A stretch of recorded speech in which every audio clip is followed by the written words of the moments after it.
24년 10월 21일 주일 예배 거룩하게 드리도록 하겠습니다. 오늘의 제목은 새 부대를 준비합시다. 말씀은 마태복음 9장 17절에 있는 한 구절을 먼저 읽어보도록 하겠습니다. 새 포도주를 낡은 가죽 부대에 넣지 아니하니 그렇게 하면 부대가 터져 포도주도 쏟아지고 부대도 버리게 됨이라. 새 포도주는 새 부대에 넣어야 둘이 다 보전되느니라. 기도하겠습니다.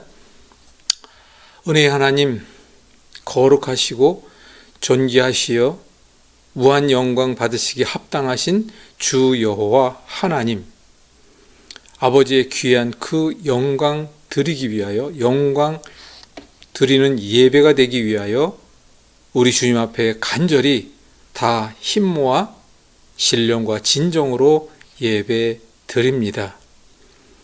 이 저희 예배에 함께하여 주시어서 전하는 이나 듣는 이나 모두가 주님의 사랑 가운데 하나가 되게 하시고 귀한 말씀의 영역 가운데 주님의 귀한 사랑이 증거되며 그 사랑에 만끽할 수 있도록 도와주시옵소서. 부족한 종 전하는 입술에 함께하여 주시어서 저의 생각과 원함과 저의 뜻이 아니라 오직 주님의 뜻과 주님의 사랑과 그 은혜를 나누는데 부족하지 않도록 도와주시옵소서.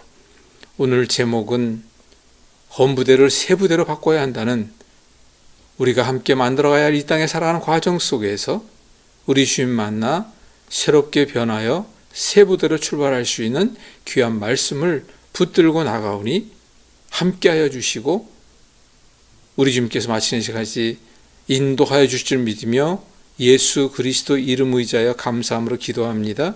아멘. 오늘의 제목은 새 부대를 준비합시다. 원래 오늘은 지난 목요일까지만 하더라도 질병을 통하여 우리 주님께 전하시는 귀하신 뜻이 무엇입니까? 라고 하는 제목으로 잡고 그것을 준비하고 있다가 금요일날 아침에 기도하는 가운데 바로 이제 헌부대를 새 부대로 바꿔야 한다라고 하는 그러한 그 아주 깊은, 아주 뜻깊은 마음을 주시어서 그때부터 다시 설교를 준비했습니다. 우리는 살아가는 과정 속에서 누구나 다 알지만 과거가 있으면 현재가 있고 또 우리는 미래로 나갑니다.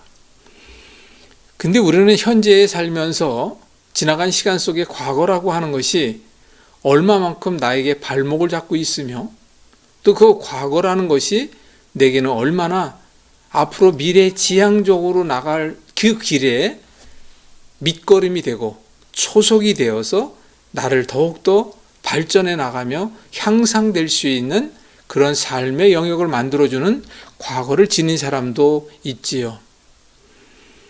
제가 먼저 예를 잠깐 들어보다 보면 저 같은 경우는 과거를 들출까 두렵습니다. 과거를 논하자고 할까봐 두렵습니다. 그만큼 패역했고 죄악 가운데 머물렀었고 무엇보다도 미래지향적이라기보다는 현실에 급급하면서 나의 욕심, 나의 명예, 나의 자랑, 그리고 그 가운데 가장 컸던 것이 바로 물질적인 욕심이었다고 해도 과언은 아닐 것입니다. 제가 오늘 왜 새 부대에 대한 이야기를 했느냐? 경우에 따라서 어떤 이들을 보게 되면 과거에 집착하는 사람도 있습니다. 그 이유는 여러 가지가 되겠죠. 그것은 과거에 내가 누구를 얼마나 큰 돈을 빌려줬는데 그 사람은 그것을 갚지 않고 지금까지도 그러고 있다. 특히 나이 드신 분들을 만나 뵙고 이야기를 나누다 보게 되면 나이가 70이 넘고 80이 됐다 하더라도 90이 가까이 된 사람이라 할지라도 과거에 붙들려 사는 경우가 너무 왕왕 있다는 것을 알게 됩니다. 그럼 과거에 붙들려 있다 보게 되면 우선 가장 먼저 알아야 될 것은 내 마음의 중심을 잃죠. 내가 앞으로 나가야 할 방향에 대한 것을 선별하지 못하게 될 수도 있죠. 그런 가운데 무엇보다도 나는 변해야 다시 말하면 내가 죽고 내 안에 예수님이 사셔야 이 땅에 보낸 그 거룩한 뜻을 알게 되고 나의 사명과 내 자체의 존재의 유무에 대해서 알게 될 텐데, 그것을 알게 가기까지가 전혀 이룰 수 없는 지경에 있게 된다는 사실을 알아야 합니다. 그래서 제가 오늘 헌부대한 이야기를 잠깐 얘기를 먼저 시작하고 있습니다만은, 제 예를 비추어 보더라도 정말 지난 시간 속에서 부끄럽고 창피하며, 나아가 지금 그것을 거론하자면 거론할 수 없을 정도로 참으로 낯뜨거운 일들이 많았던 것을 저는 제가 잘 알지요. 그럼 입장을 바꿔놓고 한번 생각해 보겠습니다. 지금 이 설교 방송을 들으시는 분들 가운데 혹시라도 본인의 지난 시간 속에 나를 한번 비추어 본다면 과연 어떤 모습일까요? 라는 것을 한번 되묻고 싶습니다. 여러분들은 과연 어떻습니까? 제가 이렇게 말씀드리기에는 조금 좀 어폐가 있을지 모르겠지만, 이제까지 저와 함께 동고동락하며 한 시대를 풍미해 왔던 사람들 참 많이도 있습니다. 근데 그 사람들과 나누며 그 사람과 함께 지내면서 나눈 그 어떤 여러 가지 것들을 돌이켜보게 되건데, 어느 누구 하나 떳떳하다, 겸손했다, 선한 사역자 같이 이런 경우의 사람들은 참으로 보기 힘들다라는 것을 이제 저는 알게 됩니다. 거두절미하고 우리가 지난 시간 속에서 그 어떤 일을 했던 그 내용에 집착하거나 그 내용에 연연할 것이 아니라, 우리는 반드시 더 나은 세계라고 하는 주님이 계신 그곳으로 가야 합니다. 이걸 다시 얘기하면 시작이라고 있죠. 그리고 진행하는 과정이 있습니다. 나이를 더해갑니다. 그리고 결국엔 죽음에 이르는 끝이라는 것도 있죠. 그런데 우리가 현실에서 잠깐 나의 지난 시간을 되돌아본다면 그 시간 속에서의 나의 모습을 정확히 먼저 깨달아야 합니다. 나는 과연, 아주 쉽게 해봅시다. 여러분들 스스로가 나는 부인에게 정말 최선을 다했고 나는 사랑으로 그를 보다듬었나? 아니, 부인은 남편에 대한 것도 마찬가지요. 자녀에 대한 것도 또한 마찬가지입니다. 제가 언젠가도 그런 말씀을 드렸습니다마는, 남에게 인정받으려고 애쓰는 것보다도 주님의 인격으로 우리가 거듭나기 위해서는 나의 인격에 대한 부분에 대한 것을 우리가 알고 가야 합니다. 인격이라는 것은 어떤 것입니까? 나의 인격은 내가 이렇다라고 내보일 수 있는 것이 아니라, 저 사람은 참 두고 보기에도 아까운 사람이야, 저 사람의 인품은 정말 어디에 내놓더라도 저렇게 점잖고 저렇게 겸손할 수가 없어 라고 하는 이야기를 적어도 들을 수만 있다면, 이것이 다시 가족으로 가게 된다면, 여보, 당신 같은 사람을 만나서 난 너무 행복해요. 더 나가서 자녀에게라도 나는 아버지 같은 사람이 되고 싶어요. 나는 어머니 같은 사람이 되고 싶어요. 그런 말 한마디를 들을 수 있다면. 그런데 개별적인 인격에 대한 걸 한번 생각해 봅시다. 저도 이 부분에 대해서는 너무나도 아쉬움을 가지고 있는 사람인데, 정말 내가 지금 죽었을 때 내 친한 친구 누군가가 찾아와서 적어도 눈물 흘려줄 수 있는 사람이 몇이나 되는지. 근데 우리나라의 장례 문화를 보게 되면 그냥 형식적인 것이 대부분이에요. 그리고 그 조의음이라고 하는 것이 너무 오랫동안 지배되어 있는 상태다 보니까 그 부분에 대한 것들이 너무 쌓여 있어요. 어쩔 수 없이 그렇게 인사치레를 하는 경우가 대부분인 것을 보게 되는데, 저는 이제 와서 생각해 본다면 참으로 안타깝게도 지난 시간 속에서 이제 그 부분에 대한 지난 과거는 정리를 하자면 정말 부끄럽게 한이 없습니다. 그런데 제가 꼭 한 가지 말씀드리고 싶은 것은, 적어도 이제 여러분들이 지난 시간 속에서의 나의 잘못과 나의 자랑과 나의 모든 것들이 다 욕심과 지나친 나의 어떤 욕망에서 비롯됐다라고 하게 되면, 그것은 누가 그렇게 다 만든 걸까요? 세상에는 겸손한 사람이 괜히 겸손해지는 건 아니지 않습니까? 그런 것을 우리가 배울 때 세상에는 선과 악이 있다면 궁극적으로 악의 권세라고 저는 감히 이야기하고 싶습니다. 내가 진정 사랑을 표현하는 사람이 안 되고 그리스도의 향기가 만들어지지 않고 있다고 한다는 것은 악의 권세에 사로잡혀 있는 나일 가능성이 크다는 것이죠. 지난 시간에 모든 걸 되돌아보게 되면 그러한 시간 속에 있었다는 것은 너무나도 자명하게 반성하고 그러다 보니까 회개하고 그러다 보니까 주님 앞에 감사하게 되는 것이죠. 나 같은 죄인 살리신 주 은혜 너무 감사하잖아요. 그런 것을 우리가 알고 가야 한다는 것이죠. 그럼 이제 지난 과거에는 그랬다면 이제 우리가 현실을 어떻게 지나가느냐에 따라서 미래가 열리겠죠. 그럼 과연 우리는 현실에서 어떻게 해야 할까요? 먼저 말씀드리겠습니다.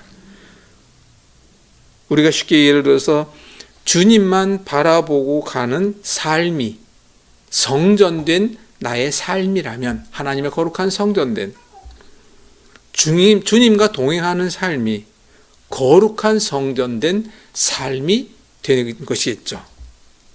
이렇게 하기 위해서는 예수님을 구세주로 영접했다면 여러분은 하나님의 거룩한 성전이 이미 된 것입니다.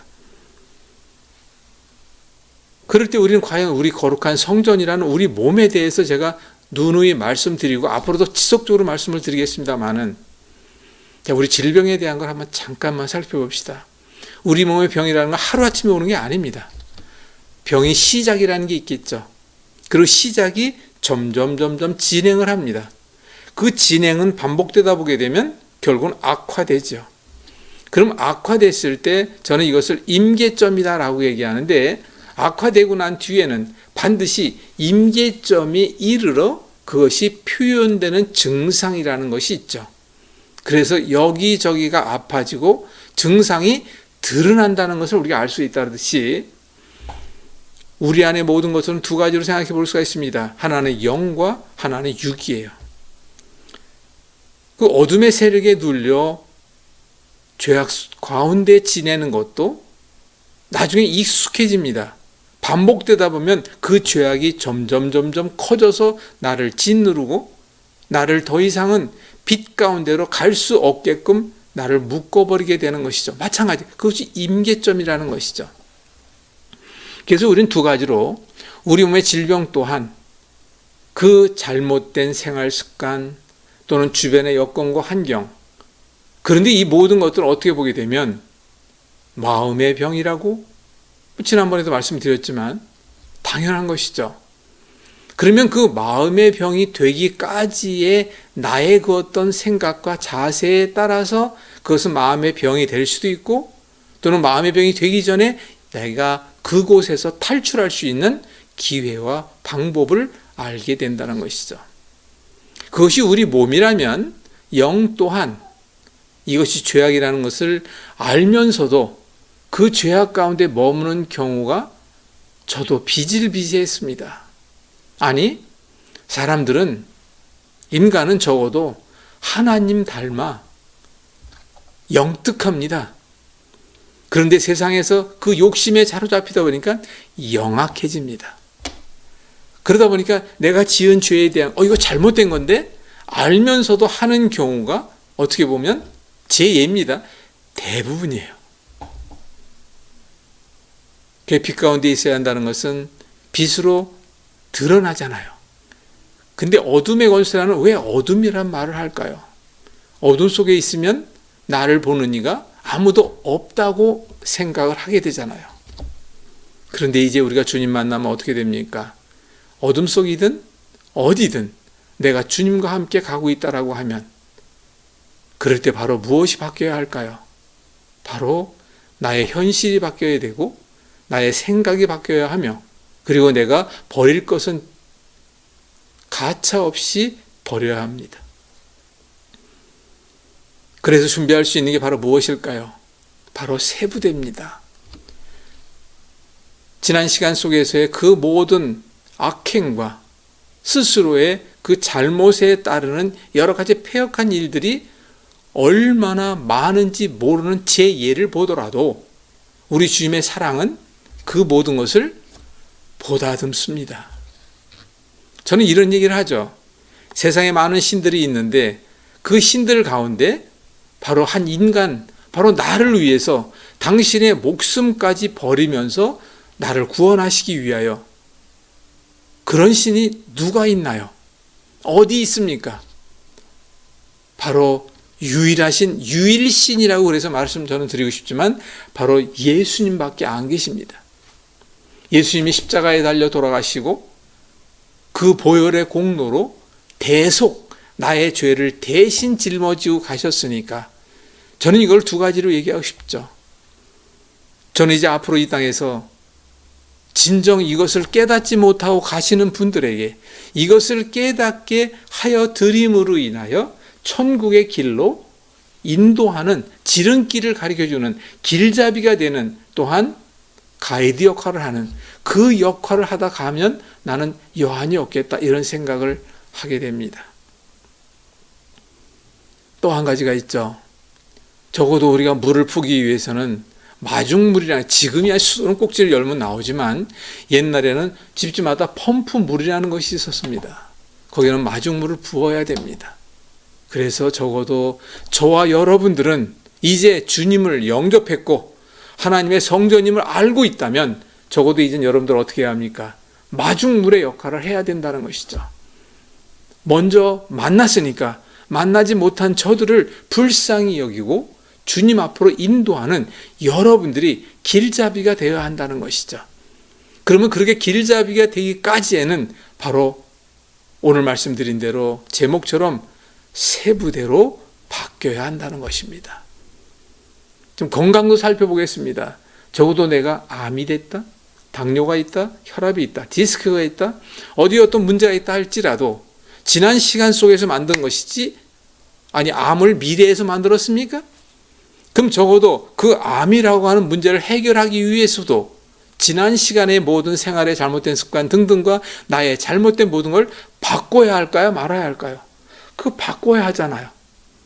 그럴 때 그 바뀌는 시점도 중요하고 그 바뀌는 시점에서 지난 시간 속의 잘못된 습관을 가져가면서 그것이 세부대로 바뀌기를 원하고 있다? 그건 말도 안 되는 거 아니지 않습니까? 그래서 우린 적어도 세부대를 만들기 위해서는 지난 시간 속에 있는 것을 정리해야 된다라고 하는 것을 꼭 잊지 않으셔야 합니다. 그러면 거기에는 반드시 그걸 정리하기 위해서 무엇이 필요할까요? 기준이 필요합니다. 그래서 저는 그것을 건강에도 기준이 있다라고 이야기를 하죠. 그 기준에 합당하면 당신은 건강한 사람이요, 그 기준에 합당하지 못하면 문제가 있는데, 문제는 반드시 건강의 반대는 병입니다. 이렇게 쉽고 단순하게 좀 생각하자는 것이에요. 그러면 죄가 있다면 선이 있죠. 악이 있다면 선이 있잖아요. 그럴 때 적어도 그 악을 벗어나 선한 쪽으로 찾아 넘어가기 위해서는 그 기준점이 바로 바뀌어야 한다는 것이에요. 기준점이 왔을 때 바로 기준점이 무엇을 바뀌어야 할까요? 바로 세부대로 바꿔야 한다는 것을 꼭 말씀드리고 싶습니다. 적어도 우리가 살아가면서 인격적으로 변해야 한다는 얘기를 많이들 합니다. 그래서 적어도 우리는 주님의 인격을 닮아야 한다, 이런 얘기도 하지 않습니까? 적어도 이런 가운데 이 성경 구절이 바로 마가복음 2장 22절에 새 포도주를 낡은 가죽 부대에 넣는 자가 없나니 만일 그렇게 하면 새 포도주가 부대를 터뜨려 포도주와 부대를 버리게 되리라. 오직 새 포도주는 새 부대에 넣느니라 하시니라.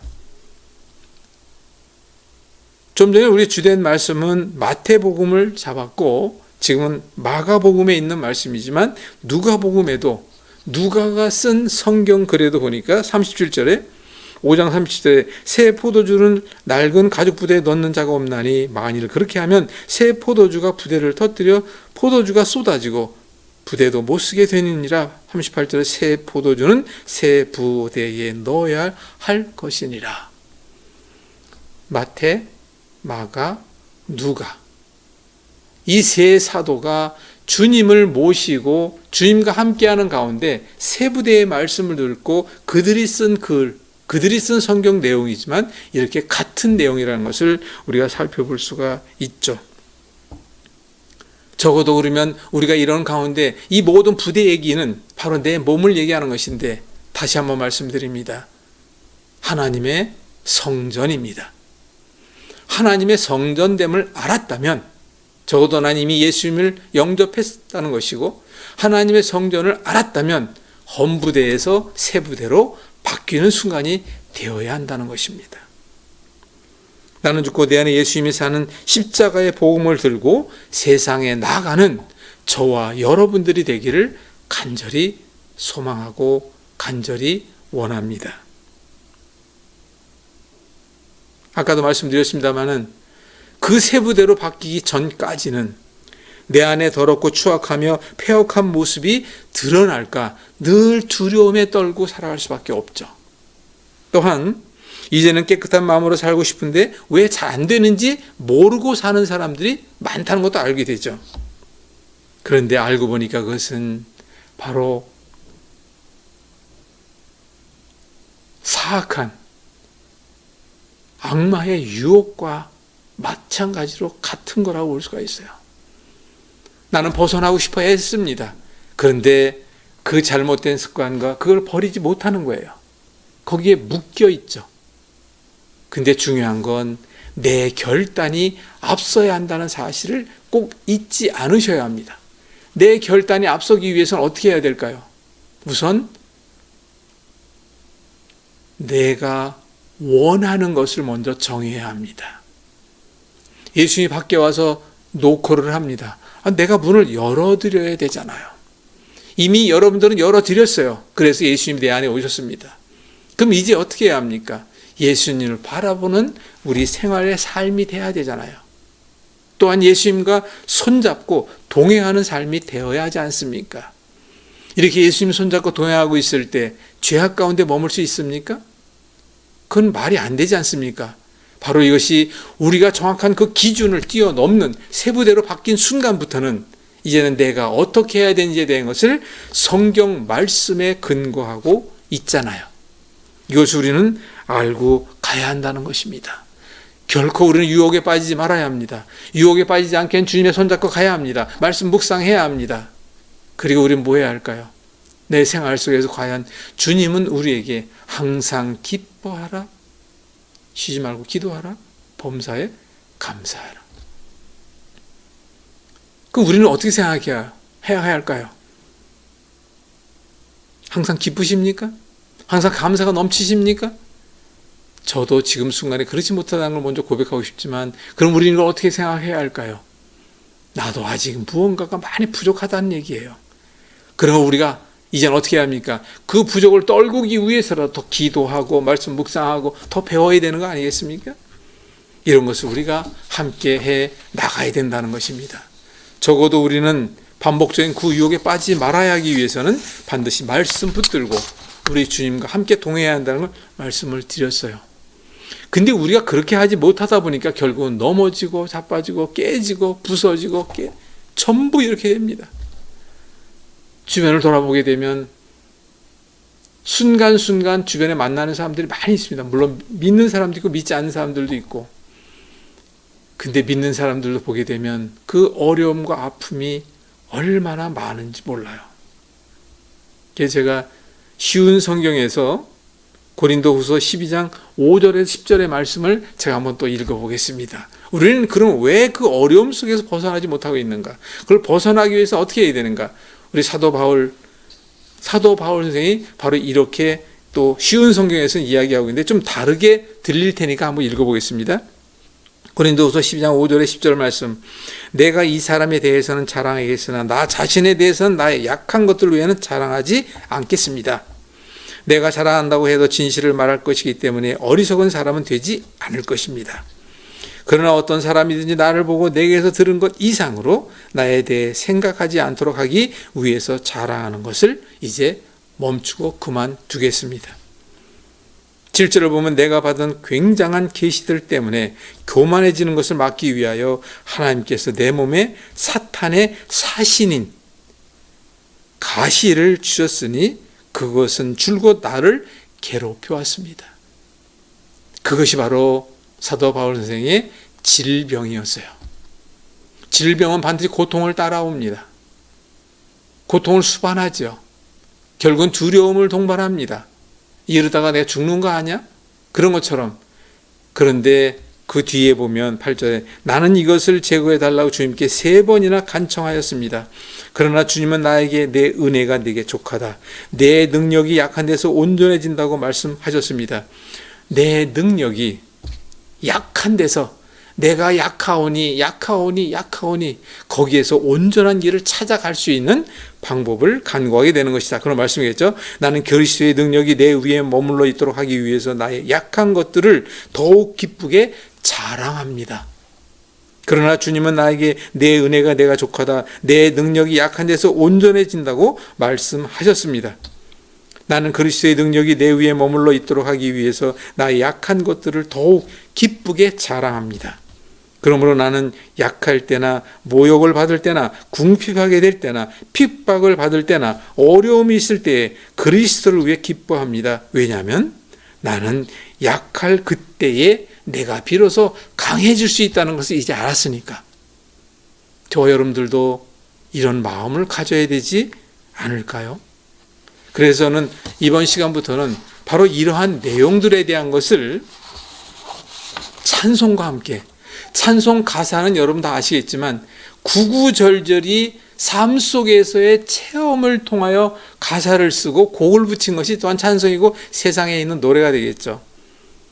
212장 겸손의 주를 섬길 때 괴로운 일이 많으나 구주여 내게 힘주사 잘 감당하게 하소서. 겸손의 주를 섬길 때 이렇게 해야 한다는 것이다. 214장을 잠깐 보겠습니다. 나 주의 도움받고자 주 예수님께 빕니다. 그 구원 허락하시사 날 받아주소서. 내 모습 이대로 주 받아주소서. 날 위해 돌아가신 주 날 받아주소서. 이것이 우리가 평상시에 우리 주님께 기도로 간구해야 될 내용이 아니겠습니까? 저는 그래서 오늘 이 시간에 이 찬송을 여러분들과 함께 예배 끝나고 난 뒤에라도 진정으로 기도하는 마음으로, 감사하는 마음으로, 주님께 간구하는 마음으로 이 찬송을 함께 불러보기를 원합니다. 그리고 이제 하나 더 있는데, 우리가 이제 보게 되면 너 근심 걱정 말아라. 바로 이게 무엇일까요? 끊임없이 염려와 근심과 걱정과 낙심과 절망 속에 살아가는 우리의 현실이지만, 저도 마찬가지예요. 하지만 너 근심 걱정 말아라. 382장을 봅시다. 너 근심 걱정 말아라. 주 너를 지키리. 주 날개 밑에 거하라. 주 너를 지키리. 뭡니까? 주님과 함께 있어라, 그거 아니겠습니까? 어려워 낙심될 때 주 너를 지키리. 위험한 일을 당할 때 또한 주가 너를 지키리. 너 쓸 건 미리 하시고 주 너를 지키리. 구하는 것을 주시며 주가 너를 지키리. 어려운 시험 당해도 주 너를 지키리. 구주의 품에 거하라. 그럴 때, 마지막, 구주의 품에 거할 때, 그럴 때 주님께서 너를 지켜 주신다는 것이죠. 주 너를 지키리. 아무 때나 어디서나 주 너를 지키리. 늘 지켜주시리. 우리가 세부대로 바뀌었을 때 이렇게 주님께서는 지켜주신다는 약속을 하고 있습니다. 우리는 그 약속 붙들고 주님이 지켜주실 것을 믿고 세상에 온 이유를 알며 그 사명 감당하기 위하여 애쓸 때 결국은 우리 주님 만나는 그날 바로 우리 주님께서는 잘 왔다 칭찬 여러분들에게 하실 것입니다. 저와 여러분들이 적어도 그 칭찬을 받기 위해서라도 최선을 다해서 해야 할 것들이 있는데 그런 것들을 우리가 충분히 해 나갈 수 있는 저와 여러분들이 되기를 간절히 원합니다. 지나간 시간 속에 얽매이지 맙시다. 그 시간 속에 우리는 반면교사라고 이야기하죠. 나의 잘못이 있다면 이제는 깨닫고 그 잘못을 또다시 반복하려 하면 안 됩니다. 우리는 반드시 또한 무엇이 기다리고 있습니까? 보다 나은 내일이 있지 않습니까? 보다 나은 내일의 건강도 있고 내 마음의 평안도 있고 마음의 창은 눈이요 눈은 마음의 표정이요 표정은 마음의 거울이다. 여러분들 얼굴에 써 있습니다. 여러분들 제발 이 시간에 만납시다. 그리고 여러분들의 표정 한껏 주님 만나 밝은 표정으로 우리가 함께 동역해 갈 때 이 땅에서 모든 것이 주 안에서 평안과 평화와 행복과 그리고 그 사명 감당에 감사의 기도가 나오는 저와 여러분들이 되실 것입니다. 헌부대는 이제 버립시다. 그리고 새 부대로 나아갑시다. 기도합시다. 고마우신 하나님 감사합니다. 이제 우리는 헌부대를 버리고 새 부대를 준비합니다. 아니 이미 준비했습니다. 우리 주님을 영접했고 우리 주님과 동행하고 있습니다. 주님 바라보고 가고 있습니다. 주께서 함께하게 하여 감사합니다. 이 땅에서 살아갈 때 오직 주님의 뜻과 그 사명 감당 기회에 최선을 다하는 저희들 될 수 있게 도와주시옵시고 영과 혼과 몸이 늘 강건 건강함으로 우리 주님 만날 때 칭찬받을 수 있는 저희가 될 수 있도록 도와주시옵소서. 인도하여 주시옵소서. 또한 주변을 돌아보고 영혼 구원에 이제 눈을 돌리게 도와주시고 이제는 그 실천의 행함으로 보일 수 있게 나갈 수 있게 그들을 품을 수 있게 주님 또한 도와주시옵소서. 우리 주님께서 이루어 주실 줄 믿으며 축복하며 예수 그리스도 이름 의지하여 감사함으로 기도합니다. 아멘. 아멘. 광고 말씀드리겠습니다. 방송국 이전이 지금 차근차근히 진행이 되고 있습니다. 여러분들이 고백하고 싶습니다. 지금은 서초에 있는 방배동에 있습니다. 이곳도 주님께서 보내셨습니다. 이곳이 이제 만 2년이 됩니다. 만 2년 동안 제가 방송 일을 시작한 게 올 12월이면 5년이 되는데 만 2년 동안 정말 많은 거 배웠어요. 정말 많은 거 배웠습니다. 그래서 이제는 방송 일을 어떻게 해야 되겠다. 아니 전문가로서가 아니라 제가 할 때는 이렇게 해야 되겠다는 기준이 생기더라고요. 그래서 여러 가지 생각 끝에 기도했죠. 지금 이 방송국이 규모가 큽니다. 여기에 절반 되는 규모로 알뜰하게 가고 싶습니다. 왜? 금전적인 것도 따르니까 기도했죠. 20평에서 25평 정도 주세요. 여기에 월세의 절반이면 감사하겠습니다. 여기 주차가 안 되니까 주차 공간은 꼭 허락하셔야 합니다. 여기는 지하철에 너무 가깝게 해주셨잖아요. 가능하면 지하철도 가깝게 해주세요. 여기는 2호선, 7호선이 두 개의 전철이 닿는 것처럼 그렇게 해주면 또 얼마나 좋겠습니까? 여기는 지하입니다. 가능하면 지상으로 갈 수 있게 도와주세요. 제가 진정 눈물 어린 기도를 해왔습니다.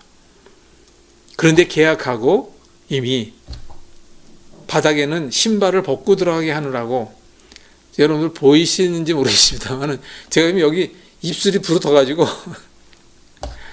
제가 3일 동안 바닥을 얼마나 박박 문디겼는지. 그런데 중요한 건 바로 이것입니다. 헌부대를 새 부대로 바꿔가는 가운데 지난 시간에 모든 것을 전부 다 그래서 혼자 했습니다. 저는 그래도 찬송 틀어놓고 찬송 따라 부르면서 기쁨으로 했어요. 그래도 주님 분명히 보셨으리다 합니다. 근데 어떻게 됐나요? 주차장 마음대로 이용할 수 있게 됐습니다. 지하철에 2호선, 7호선 다 닿는 곳입니다. 그리고 규모도 여기에 딱 절반 23평인가 지금 그렇게 돼 있어요. 딱 절반 되는데 아주 알맞은 평수입니다. 더 중요한 것 월세도 여기에 딱 반이에요. 그래서 이 모든 걸 다 들어주시는 하나님께 그저 감사합니다. 감사합니다. 열심히 청소하고 한 푼이라도 아끼려고. 저는 이제 그런 자린고비는 잘하는 스타일인데 그래서 웬만하면 제 손으로 다 옮기려고 저 하나둘씩 옮기고 있습니다. 결국은 차는 한번 불러야 되겠지만 냉장고라는 큰 것도 있고 등등 계속 하고 있습니다. 다 여러분들의 기도 덕분임을 압니다. 감사합니다. 잘 준비하는데 이달 말까지 전부 마무리합니다. 아직은 촬영할 게 있어가지고 여기 있는 걸 다 뗄 수가 없어서 다음 한 주간 정도 몇 가지 더 촬영을 하고 난 뒤에 정리를 하려고 계획은 하고 있습니다. 이용모 장로님 힘내십시오. 오늘 아침에 기도하는데 장로님 기도가 정말 많이 나오더군요. 장로님 일어설 수 있습니다. 회복할 수 있습니다.